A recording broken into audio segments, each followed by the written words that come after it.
George Foreman is one of boxing's most remarkable figures, a two-time world heavyweight champion, Olympic gold medalist, and later a beloved public personality and entrepreneur. His story is one of redemption, resilience, and reinvention. Early life and amateur career. George Edward Foreman was born on January 10, 1949 in Marshall, Texas, and grew up in the tough Fifth Ward of Houston. His early years were marked by poverty and street fighting, but his life changed when he joined the Job Corps, a government program that helped disadvantaged youth. There, Foreman discovered boxing under the guidance of trainer Doc Broadus, who encouraged him to channel his aggression into the sport. Foreman's natural power and athleticism quickly shone through. In 1968, he represented the United States at the Mexico City Olympic Games, where he won the gold medal in the heavyweight division, famously waving a small American flag in celebration after his victory. Rise to heavyweight champion Foreman turned professional in 1969 and rapidly built a reputation as a devastating puncher.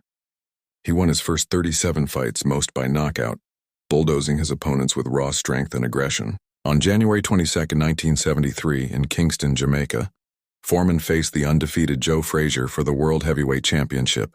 In a stunning performance, Foreman knocked Frazier down 6 times in 2 rounds, earning a second-round technical knockout and becoming world champion. The famous ringside call, "Down goes Frazier," became one of boxing's most iconic phrases. Foreman successfully defended his title twice, against Jose Roman and Ken Norton, before facing Muhammad Ali in one of the most famous bouts in boxing history. The Rumble in the Jungle. On October 30, 1974, in Kinshasa, Zaire, now the Democratic Republic of Congo, Foreman fought Muhammad Ali in a globally watched event dubbed the Rumble in the Jungle. Foreman entered as the heavy favorite, but Ali employed his legendary rope-a-dope strategy, leaning on the ropes, absorbing punishment, and tiring Foreman out before knocking him out in the 8th round.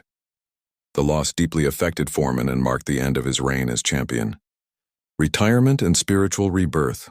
After a shock defeat to Jimmy Young in 1977, Foreman experienced what he described as a religious awakening in his dressing room. Believing he had been given a second chance at life, he retired from boxing and became an ordained Christian minister. He dedicated the next decade to preaching, community work, and running a youth center in Houston. The comeback. Incredibly, in 1987, at age 38, Foreman announced a comeback, initially to raise funds for his youth center. Many dismissed him as a novelty, but his power remained. Over the next few years, he steadily climbed the ranks, winning most of his fights. In 1994, at the age of 45, Foreman completed